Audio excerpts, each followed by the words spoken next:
Seth Godin, famous for the global bestseller, Purple Cow, told an audience of more than 600 entrepreneurs, salespeople, marketers, and executives at the Hilton Hotel in Costa Mesa, after publishing his new book, The Icarus Deception.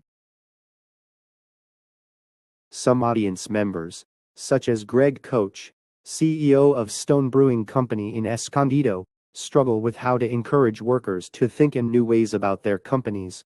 Koch was in the audience and asked Godin for advice to get his 450 employees to take more risks.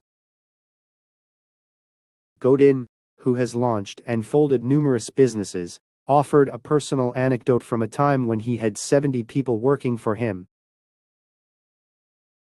He said he brought in one of his leaders, who hadn't had a major mistake in at least 4 months, for a talk.